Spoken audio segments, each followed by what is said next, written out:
প্রেমিক কথা বলুন ঠিক কিনা? দুনিয়ার প্রেমিক যদি হয় তাহলে সে জান্নাতে যেতে পারে যতক্ষণ পর্যন্ত আমার রাসূলের মহব্বতটা তার অন্তরে নেই। আসুন নবী আমার কি বলেন, লা ইউমিনু আহাদুকুম হাত্তা আকুনা হাব্বা ইলাইহি মিন ওয়ালাদিহি ওয়া ওয়ালাদিহি ওয়ান নাসি আজমাইন।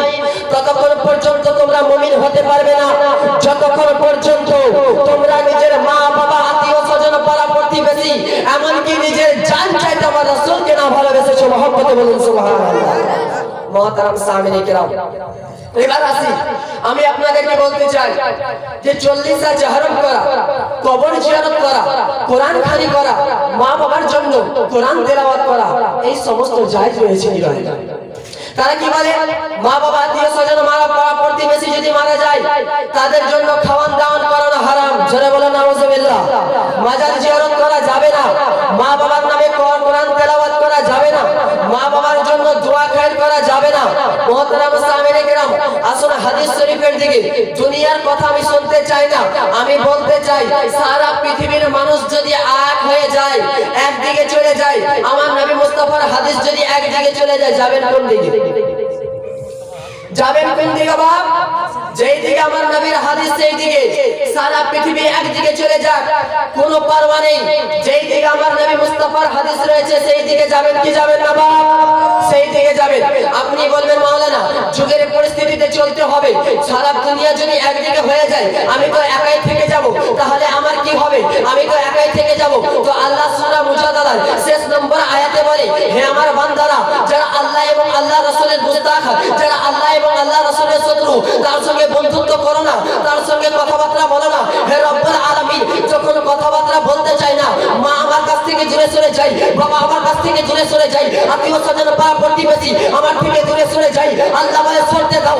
মা সরে যাচ্ছে সরতে দাও, বিবি সরতে যাচ্ছে সরে যাও, সন্তান সরতে যাচ্ছে সরে যেতে যাও। হে রব্বুল আলামিন সবাই যদি আমাকে ত্যাগ করে দেয় আমি কি একাই থেকে যাব? আমার সহযোগিতা কে করবে? আমার আল্লাহ বলে, হে আমার বান্দা তুমি আমার নিকটে রয়েছো, আমি তোমারে একা রাখবো না, তোমার নিকটে আল্লাহ এবং আল্লাহর রাসূল রয়েছে। হে আল্লাহ আমার সহযোগিতা কে করবে? আল্লাহ বলে, বান্দা সরো, জিবরিল আমিনের মাধ্যমে আমি আল্লাহ তোমার সহযোগিতা করব। মহব্বতে বলুন সুবহানাল্লাহ সুবহানাল্লাহ। তো দুনিয়ার মানুষ যদি সহযোগিতা করে, স্বার্থের জন্য সহযোগিতা করবে, আপনাকে কিছুদিন পরে ছুঁড়ে ফেলতে পারে। আল্লাহ যার সহযোগিতা করে তার কি ভয় থাকতে পারে? কখনো পারে না। তাহলে কোরআনকে আঁকড়ে ধরতে হবে কি হবে না বাপ? হাদিসকে আঁকড়ে ধরতে হবে কি হবে না? আসুন যারা বলে 40 চাহরম করা যাবে না, মৃত ব্যক্তি মারা গেলে দান খায়রাত করা যাবে না, খোলন বুখারী শরীফ প্রথম খণ্ড পৃষ্ঠা নম্বর 353 মধ্যে লিপিবদ্ধ।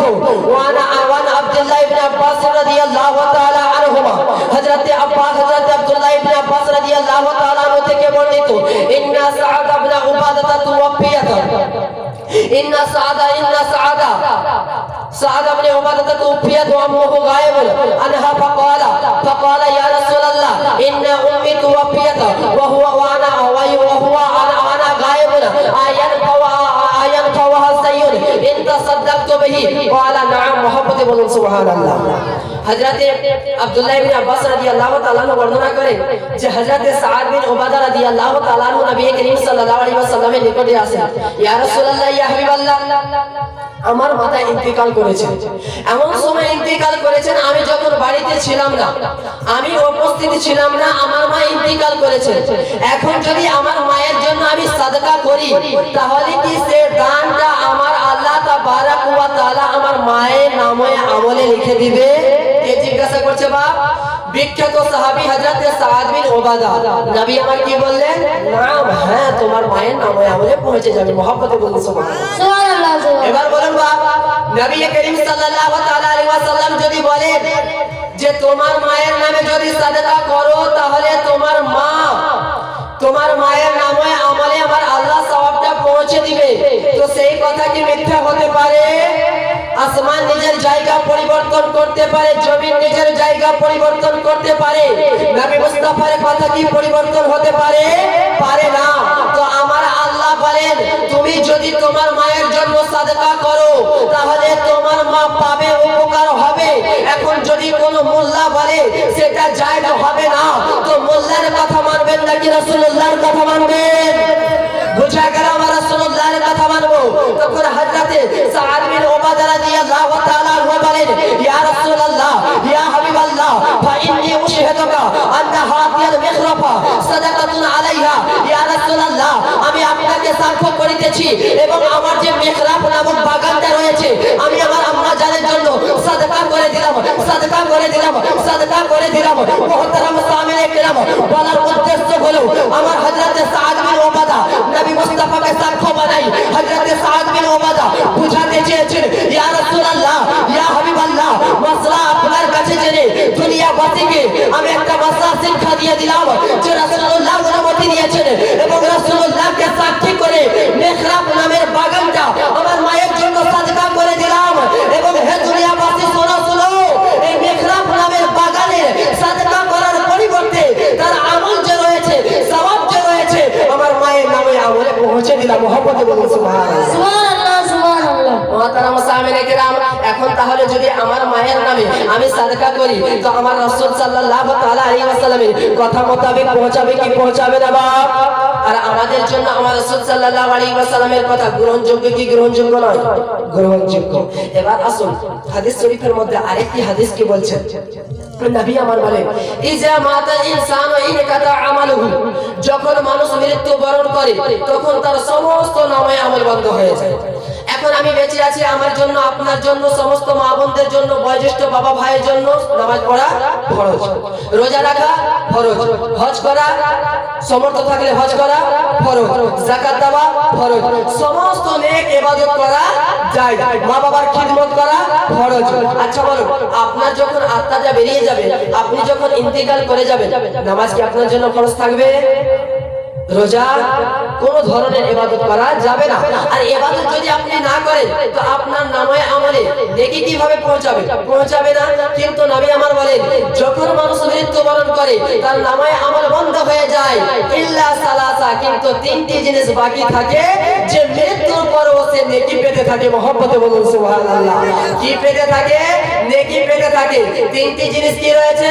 আও সাদাকাতিন জারিয়া, সাদাকায়ে জারিয়া, আপনি জীবিত থাকাকালীন এমন কিছু দান করেছেন, যেমন উদাহরণস্বরূপ মাদ্রাসায় কিতাব দান করেছেন, আপনি মৃত্যুর পরে মাদ্রাসার তলাবায়ে এজাম সেই কিতাবটা পড়তে রয়েছে, যতদিন পর্যন্ত সেই কিতাব পড়তে থাকবে আপনার নামায়ে আমলে সওয়াব পৌঁছাতে থাকবে। মুহাম্মদে বলুন সুবহানাল্লাহ, সুবহানাল্লাহ। মসজিদে এমন একটি জিনিস দান করে দিয়েছেন, আপনার মৃত্যুর পরেও মসজিদে আবাদ রয়েছে, মুসাল্লি নামাজ আদায় করতে রয়েছে, যতদিন পর্যন্ত মসজিদ কায়েম থাকবে, মুসাল্লি নামাজ আদায় করতে থাকবে, আপনার নামায়ে আমলে সওয়াব পৌঁছাতে থাকবে। মুহাম্মদে বলুন সুবহানাল্লাহ, সুবহানাল্লাহ। তারপরে নবী আমার কি বলছেন? আও ইলমিল ইমতাফালাহু, আর এমন ইলম শিক্ষা অর্জন করেছেন যেটা ইলম মানুষকে উপকার করে। আপনি যতক্ষণ পর্যন্ত উপকার থাকবে ইলম অর্জন করেছেন, সেই ইলমটাও আপনার কবরে আমলে পৌঁছাতে থাকবে। কেমন? আপনি আলেম হলেন, আলেম হওয়ার পরে, যেমন আমি একজন মৌলভী সাহেব, আমাকে আমার শিক্ষক পড়িয়েছে, আমি আপনাদেরকে কোরআন হাদিসের দর্শ দিচ্ছি, আমি যখন মাদ্রাসায় লেখাপড়া করাবো তো আমি যে সওয়াব পাবো আমার শিক্ষকও পেতে থাকবে।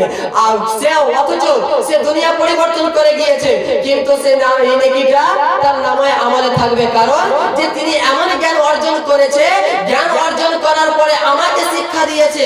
এবার যতদিন পর্যন্ত আমি আমল করতে থাকবো এই নেকিটা ও তিনি পেতে থাকবেন। এটাকে বলা হয় যে সাদাকায়ে জারিয়া, এই সওয়াবটা পেতে থাকবেন।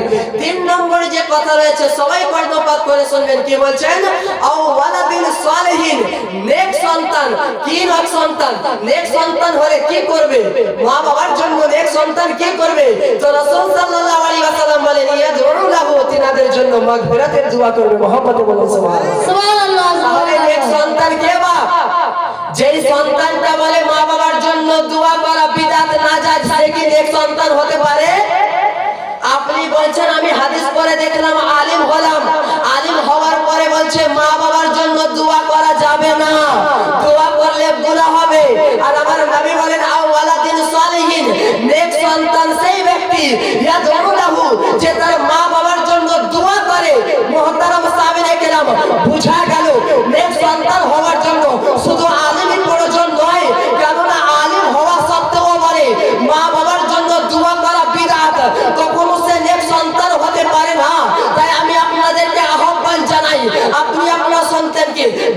পড়ান, ইংলিশ মিডিয়ামে পড়ান, বিশ্বের সমস্ত ধরনের জ্ঞান দেন, কিন্তু সঙ্গে সঙ্গে সুন্নিয়াতের শিক্ষা দেন। মহব্বতে বলুন সুবহানাল্লাহ। সুবহানাল্লাহ সুবহানাল্লাহ। কোরআনের শিক্ষা দিলেই আপনার সন্তান নেক হওয়া যায় না, হাদিসের শিক্ষা দিলেই নেক সন্তান হওয়া যায় না। আমি এই জন্য বলতে চাই যে আপনি যখন হাদিস শিক্ষা দিবেন, তাহলে যে মাদ্রাসায় ভর্তি করেন সেই মাদ্রাসা সুন্নিয়াতের পক্ষে কিনা। আপনি যখন কোরআনের শিক্ষা দিবেন, তখন আপনি দেখেন যে সেই মাদ্রাসাতে আমি আমার সন্তানকে দিয়েছি, সেই সন্তানটা আমার রাসূলের পক্ষে কেন নাকি রাসূলের পক্ষে আছে না নেই? কারণ যদি রাসূলের পক্ষে থাকে তাহলে আপনার নেক সন্তান হবে, যদি আমার রাসূলের পক্ষে না থাকে যে আপনার নেক সন্তান হবে না। কারণ যখন আলিম হয়ে আসবে, আলিম হওয়ার আসার পর বলবে হাত তুলে মুনাজাত করা বিদআত, মা বাবার জন্য দোয়া করা বিদআত, খাওয়ান দাওয়ান করানো বিদআত, সে সন্তান কখনো নেক হতে পারে না। কারণ রাসূল বলে ইয়াদউনাহু, মা বাবার জন্য দোয়া করা নেক সন্তান, আর মোল্লা বলে যে মা বাবার জন্য দোয়া করা বিদআত। বুঝা গেল সে নেক সন্তান কখনো হতে পারে না। মহব্বতে বলুন সুবহানাল্লাহ।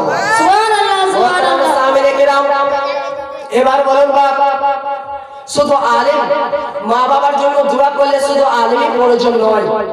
আপনার মা ইন্তেকাল করেছে, আপনার বাবা ইন্তেকাল করেছেন, আত্মীয় স্বজন পাড়া প্রতিবেশী ইন্তেকাল করেছে, কিছুই না, কোরআন তেলাওয়াত করেন, নামাজ আদায় করেন, নামাজ আদায় করার পরে দুইখানা হাত তুলে দোয়া করেন, আল্লাহুম্মা রাব্বিরহামহুমা কামা রাব্বায়ানি সাগীরা, আল্লাহুম্মা রাব্বিরহামহুমা কামা রাব্বায়ানি সাগীরা।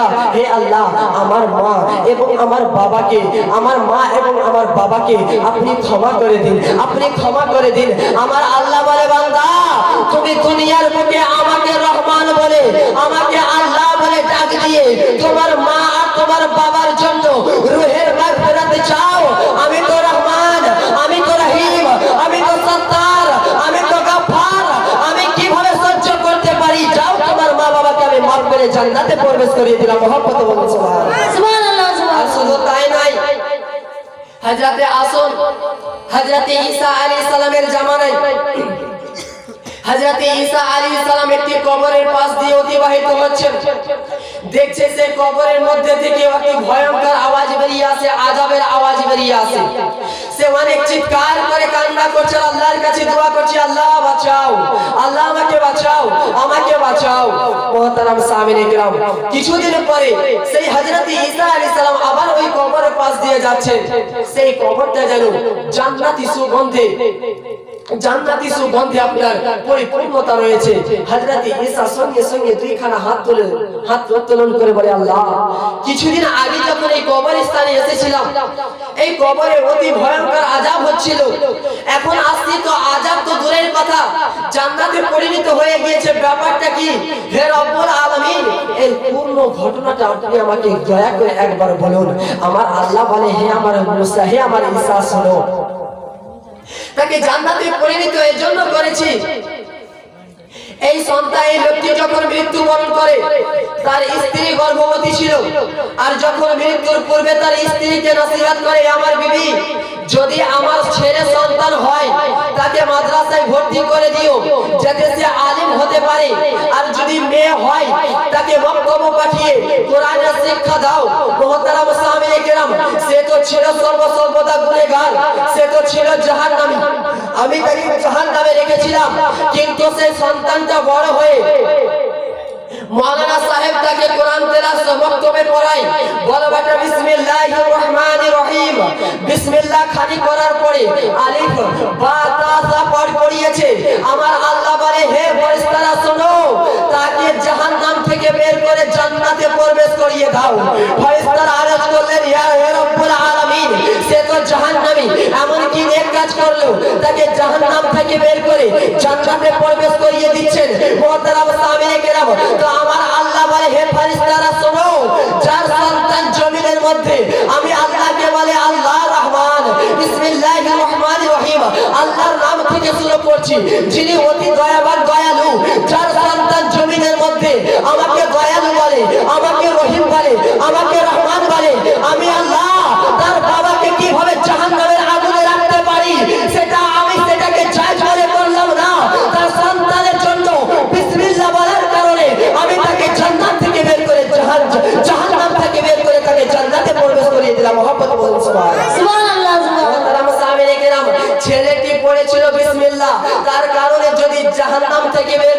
তার বাবাকে জান্নাতে প্রবেশ করাতে পারে। আমার মা মারা গেল, আমার বাবা মারা গেল, আমার চাচা মারা গেল, তার জন্য আমি পুরো কোরআন তেলাওয়াত যদি করি, সূরা রহমান যদি তেলাওয়াত করি, সূরা ইয়াসিন যদি তেলাওয়াত করি, তাহলে আমার মা বাবাকে কি আল্লাহ জান্নাতে প্রবেশ করাতে পারে না? মুহতারাম সামিনে কেরাম, এবার চলো। তারা বলে যে মা বাবার জন্য সাদকা করলে সে সাদকাটা যায়, কিন্তু আপনারা যে বই ভান্ডার করে খাওয়ায়, মানুষকে দাওয়াত দিয়ে খাওয়ায়, এটা কোথায় থেকে যায়? এটা কি দলিল রয়েছে? আমি আগেই বলেছি আহলে সুন্নাত ওয়াল জামাত কখনো দলিল ভিত্তিহীন কথা বলে না, দলিল ভিত্তিক কথা বলে। আসুন, এই দাদাটি যেমন নিজের আম্মা জানের জন্য খাওয়ান দাওয়ানের ব্যবস্থা করেছে, এবং আপনারাও 40 চেহারা করেন কি করেন না বাপ? সেখানে আলিম ওলামাদেরকে ডেকে কোরআন তেলাওয়াত করিয়ে আপনার খাওয়ান দাওয়ান করান। তো আমরা কোরআন ও হাদিসে রিসার্চ করে দেখব, যদি জায়েজ থাকে তাহলে করব, যদি জায়েজ না থাকে তাহলে করব না। যদি হাদিস কোরআনে পাই তাহলে করব কি করব না বাপ? যদি একটা হাদিস যদি পেয়ে যায়, একটা দলিল যদি পেয়ে যায়, সারা বিশ্বের মানুষ যদি বলে না জায়েজ, তাহলে কি মানবো? মানবো না। আসুন, কিতাবের নাম আহলুল কুবুর, প্রথম খণ্ড, পৃষ্ঠা নম্বর 16 মধ্যে হযরতে মুজাহিদ রাহমাতুল্লাহ তাআলা আলাইহি থেকে একটি riwayat উল্লেখ করেছেন। ওয়াকাদ রুইয়া আনিল মুজাহিদিন আন্নাল মাউতা কানু ইফতানুনা ফি কুবুরিহিম সাবআন ফাকানু ইস্তাহিব্বুনা আইয়ুতআমা আনহুম তিলকাল আইয়াম। হযরতে মুজাহিদ রাহমাতুল্লাহ তাআলা আলাইহি বর্ণনা করেন, মানুষকে যখন কবরে রাখা হয়, মানুষ যখন মৃত্যুবরণ করে, তাকে যখন কবরে রাখা হয়, তখন প্রথম থেকে নিয়ে 7 দিন পর্যন্ত মানুষ অনেক কষ্টে থাকে। কিসে থাকে বাপ? অনেক যন্ত্রণায় থাকে, কবরের মধ্যে অনেক কষ্টই থাকে। এমন কষ্ট না, এমন কষ্ট, এমন যন্ত্রণা যে তুলনা করা যাবে না। তো নবী মুস্তাফা সাহাবায়ে কেরাম কি বলেন? ফাকানু ইস্তাহিব্বুনা আনহুম তিলকাল আইয়াম। তো মানুষের জন্য মুস্তাহাব রয়েছে যে 7 দিন পর্যন্ত মানুষজনকে যেন খাওয়ায়। খাওয়ালে কি হবে? যে কবরের মধ্যে যন্ত্রণায় রয়েছে, সেই যন্ত্রণা থেকে আল্লাহ তাকে মাফ করে দিবে। মহব্বতে বলুন সুবহানাল্লাহ। সুবহানাল্লাহ। এটা কে বলছেন বাপ? বিশ্ববিখ্যাত তাবিঈ। আর তাবিঈ কাদেরকে বলা হয়? যারা সাহাবায়ে কেরামের নিকট থেকে সরাসরি হাদিস সংগ্রহ করে। আর হাদিস সংগ্রহ করে সাহাবায়ে কেরামের নিকট থেকে তাবিঈয়ে কেরাম। আর সাহাবায়ে কেরাম কার কাছ থেকে? নবী মুস্তাফা থেকে। তো নবী মুস্তাফা সাল্লাল্লাহু আলাইহি ওয়াসাল্লাম শিক্ষা দিয়েছেন সাহাবীকে, সাহাবী শিক্ষা দিচ্ছেন তাবিঈ কেরামকে। এবার তাবিঈ মানুষের সামনে বলছেন, তাহলে বলুন, তাবিঈ কি কখনো মিথ্যা কথা বলতে পারে? কখনো মিথ্যা কথা বলতে পারে না। তো বিশ্ববিখ্যাত তাবিঈ হযরতে মুজাহিদ রাহমাতুল্লাহ তাআলা আলাইহি কি বলে? যে মানুষের জন্য 7 দিন পর্যন্ত খাওয়ান দাওয়ান করানো কি মুস্তাহাব। তো যদি মুস্তাহাব হয় তাহলে জায়েজ হলো। তো জায়েজ যদি হয় তাহলে আমরা খাওয়াবো। কেউ যদি বাধা দেয় কখনো মানা যাবে না। আর মুজাহিদ রাহমাতুল্লাহ তাআলা আলাইহি তো ইবনে তাইমিয়ার মতো লোক,